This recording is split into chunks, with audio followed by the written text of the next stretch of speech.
buenas tardes a todas y todos. Como podemos ver, el panorama internacional, y si todos los días vamos enfocándonos en ese porcentaje que hemos estado comentando, que hoy está en 76%, que son los casos que iniciaron con síntomas de la enfermedad en los últimos 14 días, es decir, la actividad más reciente o lo que está activo de la pandemia, pues se sigue manteniendo, ¿no? Es decir, la pandemia está activa, todavía se están produciendo transmisión y contagios de la enfermedad, y día con día seguimos teniendo una cantidad similar de casos en todo el mundo. Pero claro, la diferencia viene ya cómo se está llevando a cabo esta transmisión en las diferentes regiones de la OMS, y lo podemos también ver en las gráficas de barras, en donde vemos cómo en un momento la región europea empezó, es la de color azul oscuro que está en el medio, empezó a tomar relevancia a medida que pasaba el tiempo, representando ahora más de la mitad de los casos que se confirman a nivel mundial. Sin embargo, también podemos notar cómo en la carga de enfermedad acumulada, la región de las Américas también mantiene una tendencia ascendente, y día con día, que es el color rojo oscuro que está abajo, también empieza a haber un incremento. De hecho, el día de hoy ya superó el 40% de la carga de enfermedad en las últimas 24 horas, ¿no? Entonces tenemos una pandemia en evolución, que a su vez son epidemias en los países en donde se están presentando. En la siguiente diapositiva podemos ver la actualización de nuestra carga de enfermedad en México. El día de hoy se confirmaron 178 nuevos casos de COVID-19, elevando entonces la estadística a 1.688 casos confirmados. Igualmente también se eleva la cantidad de casos negativos, que son 8.602, y se tuvo también lamentablemente el deceso de 10 personas, teniendo ahora la cantidad de defunciones en 60. 15.688 son las personas que hasta el momento han sido estudiadas y que precisamente están distribuidas en las diferentes cuadros o números de salida. El mapa de la República Mexicana, si vamos haciendo memoria de los últimos días, prácticamente se mantiene similar en relación a la carga de enfermedad por estado. Sin embargo, en la siguiente diapositiva podemos ver un poco mejor cómo se marcan estas diferencias de lo que es la carga de enfermedad como tal, resaltando lógicamente la Ciudad de México, pero recordando también que precisamente en los no solo estados, sino localidades, alcaldías, ciudades, en donde tengamos una mayor carga poblacional, es decir, concentración de personas, es donde vamos también a estar esperando que tengamos más número de casos. Pero si vemos contrastada, ya lo decíamos, esta carga poblacional, que sería la siguiente diapositiva, es decir, si sacamos una tasa de incidencia por cada 100.000 habitantes, pues entonces tenemos una distribución que nos permite ahora sí hacer una comparación de, en su momento, esta carga o cómo se está presentando la epidemia en los diferentes estados de la República. Y si bien es cierto, Ciudad de México continuaría en un momento con esta mayor carga, ya la diferencia por tasa de incidencia acumulada varía en los diferentes estados, como ustedes lo pueden ver. En la siguiente diapositiva veremos la distribución por edad. También, como pueden ver, se ha mantenido prácticamente en una tendencia similar, en donde la mayor cantidad de casos son nuestros adultos jóvenes. También hay una afectación importante en los mayores de 65 años y se mantiene un predominio del 58% en hombres. En la siguiente diapositiva vemos esta misma distribución por grupo de edad, pero reflejada en relación a la proporción de personas que han tenido que ser hospitalizadas, es decir, que desarrollaron una enfermedad ya no leve, sino que en su momento presentó algún signo de alarma, por lo tanto tuvo que ser ingresada a un segundo nivel de atención. Y vemos cómo el color amarillo, que es el que representa a las personas que tuvieron esta condición, es decir, que tuvieron que ser hospitalizadas, día con día va incrementándose en función también del incremento de la edad en años de la persona, teniendo inclusive un incremento importante o bastante mucho más evidente en aquellos que son mayores de 65 años. La siguiente, por favor. Aquí vemos ahora el análisis de las 60 lamentables defunciones que han ocurrido, a comparación de la distribución por grupo de edad que veíamos en los casos confirmados. Aquí sí las defunciones es más evidente aún de que se concentran en grupos de edad más avanzados. Podemos ver la mayor carga o barras de estos grupos poblacionales precisamente en las edades arriba de 60. La distribución sigue siendo similar, si recordamos las presentaciones anteriores, en donde hay un predominio de un 86% en hombres. En la siguiente diapositiva podemos notar la distribución por estado, de cómo han estado ocurriendo estas defunciones. Igual recordemos que si hay una mayor carga de enfermedad, es decir, número de casos en un estado, entonces las proporciones que ya conocemos que se dan de casos graves y en su momento de pacientes críticos, también se incrementan en estas localidades. Por eso no sería de llamar la atención que en los estados con mayores concentraciones poblacionales y con mayor cantidad de casos confirmados es también donde podemos observar una carga importante de defunciones. En la siguiente diapositiva podemos ver nuevamente la distribución de cómo se ha comportado la comorbilidad o la presencia de estos factores de riesgo, y es importante utilizar esta información precisamente para, durante esta Jornada Nacional de Sana Distancia, hacer un llamado a la población. Si usted es una persona mayor de 60 años de edad, si usted es una persona con diabetes, con hipertensión, con obesidad, con algún problema pulmonar o cardíaco, se los invita a quedarse en casa. Quedarse en casa significa generar una protección en estos momentos en donde la epidemia está iniciando su incremento en relación a la carga de enfermedad y por lo tanto el riesgo de que usted, si no se queda en casa, se pueda contagiar en un ambiente comunitario. Y por eso es importante atender las medidas de esta Jornada Nacional de Sana Distancia que al menos se han emitido hasta el 30 de este mes. En la siguiente diapositiva, esta es una diapositiva nueva que queríamos también mostrarle, es precisamente el porcentaje de positividad. ¿Qué es el porcentaje de positividad?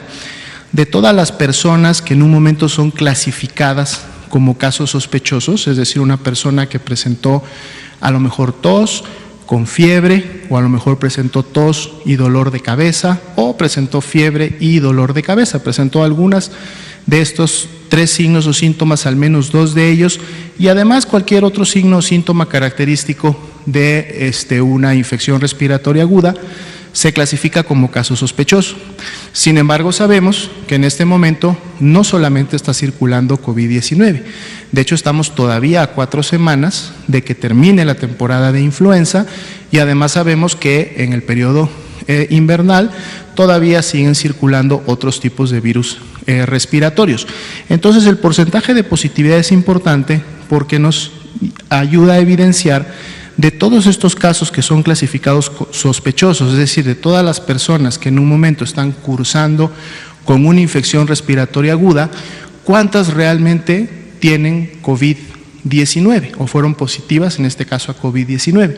Aquí podemos ver en la gráfica la columna total representa aquellas personas que fueron clasificadas como casos sospechosos, las que están en color rojo representan las que fueron positivas a COVID-19 y las que están en color oscuro representan todas aquellas que salieron negativas a COVID-19, es decir, sí presentaban una infección respiratoria aguda, pero no era COVID-19. Esto es importante porque en la medida que vamos dando seguimiento y vamos entrando a un escenario 2 ya más importante y sobre todo a un escenario 3, empezamos o creemos nosotros que tenemos que empezar a ver un incremento de este porcentaje de positividad, es decir, se espera que cada vez más cantidad de personas que tienen una infección respiratoria aguda sean COVID. En este momento ese porcentaje se ha mantenido alrededor del 20%, que quiere decir que de cada 10 personas que tienen una infección respiratoria aguda como tal, 2 están siendo por COVID-19.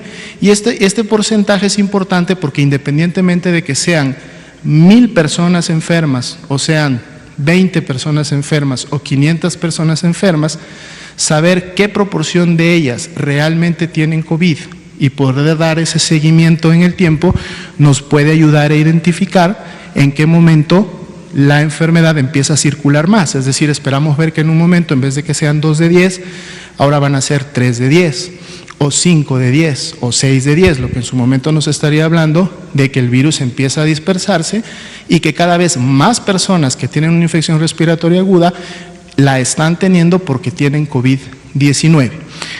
Es importante en este gráfico también mencionar, para que no se lleve una interpretación inadecuada, que recordemos que estamos ante una enfermedad que tiene un periodo de incubación que fluctúa entre los 5 y los 6 días. Por lo tanto, si nosotros nos vamos al último día que está en la gráfica, tenemos que al menos descontarle esos 5 días, estamos hablando del 2, el 1, el 31, el 30, el 29, porque esta disminución de personas que vemos al final no es una imagen real. La imagen real realmente está ahí por el día 26, en donde todavía vemos cómo hay una tendencia ascendente, pero que de todas maneras en la parte superior se estabiliza. Eso vamos a ir viendo cómo va cambiando. Lo que quiero decir es que la disminución de los últimos 5 o 6 días no es porque haya una disminución de casos, es porque durante esos 5 o 6 días hay personas que todavía están incubando la enfermedad y que en su momento empezarán a expresar sintomatología y empezarán a aparecer en esta gráfica. Pero lo importante de la gráfica es precisamente ese porcentaje de positividad que estaremos puntualmente dándole seguimiento para ver cómo empieza a incrementar o no la transmisión de COVID. En la siguiente diapositiva tenemos el mismo porcentaje de positividad, pero ahora por estado. Es decir, cada entidad federativa también ha detectado, ha clasificado casos sospechosos, les ha tomado la prueba y ha confirmado casos. Y aquí podemos ver cómo, más allá de que hay unos estados que han confirmado más casos, es decir, tienen una cantidad de personas en color rojo mayor que otros estados, cuando vemos el porcentaje de positividad, prácticamente este porcentaje se ha mantenido también entre un 20 y un 30%. Es decir, que más allá que, por ejemplo, Ciudad de México tenga la mayor cantidad de casos confirmados, su porcentaje de positividad está en el 30%. Es decir, que de cada 10 personas que han sido muestreadas y estudiadas por una infección respiratoria aguda, 3 de ellas en este momento o hasta este momento solamente han sido COVID-19. De ahí la importancia de poder estar dando seguimiento a este indicador. En la siguiente diapositiva vemos nuestra curva de casos acumulada, un poco para tener también el comparativo con otros países a los que hemos estado dando seguimiento y ver cómo se está comportando esta curva posterior o en seguimiento a cuando inició de manera oficial la jornada de salud, la jornada de sana distancia a nivel nacional y el reforzamiento que en su momento vino una semana después y que es esta precisamente la que estamos por cerrar el día de mañana. Y en la siguiente veremos también nuestra misma curva de casos acumulados, pero también de casos incidentes, para en su momento ver cuál es la tendencia de esta confirmación de casos de la que estábamos hablando. Decíamos que el día de hoy se habían confirmado 178 nuevos casos, ahí están expresados, pero de alguna manera es una tendencia similar a la que hemos observado en la última semana.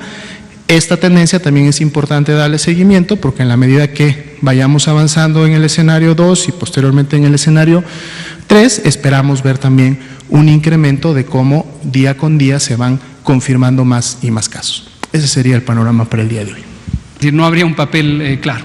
Ahora, la otra pregunta me interesa mucho y me interesa mucho en este viernes, porque el calendario oficial contemplaba que a partir del próximo lunes íbamos a estar en vacaciones. Y les quiero recordar que no hay vacaciones. No hay vacaciones porque hay una disposición general de que se suspenden temporalmente todas las actividades laborales en los sectores público, social y privado. Y lo que interesa es que nos quedemos quietos. Si no nos movemos, el virus no se mueve y entonces no hay contagios. Entonces quédate en casa, no salgas de vacaciones, mantente donde estás, Solo sal en aquello que sea indispensable, conseguir los alimentos y que no vaya toda la familia, que vaya una persona.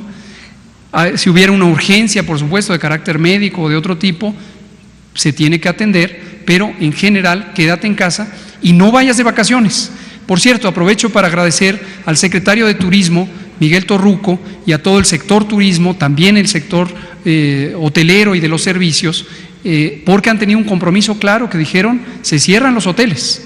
Establecimos conjuntamente, trabajando con la Secretaría de Turismo y la Secretaría de Salud, un protocolo técnico para organizar el mantenimiento de operaciones mínimo de los hoteles en aquellos sitios donde todavía hay personas, huéspedes, y que obviamente no se les puede cancelar súbitamente porque entonces uno los lleva a que se movilicen, ya sean nacionales o extranjeros. Pero entonces no piensen que es vacaciones, nadie vaya a irse a la playa o a sitios turísticos porque no va a haber posibilidad de que sean alojados y no conviene que eso ocurra. Lo último que quiero decir, ya no hay tiempo, lo último que quiero decir es, sí me siento satisfecho de la respuesta social de todos los sectores público, social y privado ante este llamado a la solidaridad. Todavía es temprano para tener evidencia demostrativa del efecto positivo que va a tener el cierre de escuelas, el cierre temporal de los trabajos y en la transmisión. Y les recuerdo a todas y todos que la meta no es que se acabe la epidemia bruscamente. Tengamos conciencia que tenemos que seguir unidos todavía por un largo tiempo, porque aún durante el periodo de cierre y después del 30 de abril, la epidemia va a continuar. No perdamos de vista esto, que lo hemos dicho múltiples veces. El objetivo, desafortunadamente, no puede ser cancelar bruscamente la epidemia. Eso no es posible.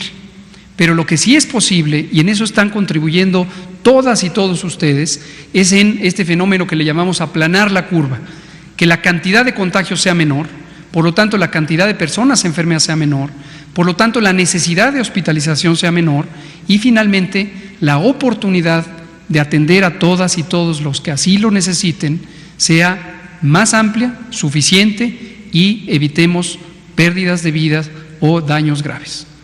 Todos tenemos que seguir. Se acabó el tiempo. Gracias. Mañana seguimos. Muchas gracias. Buenas noches. Vamos. Mañana lo abordamos.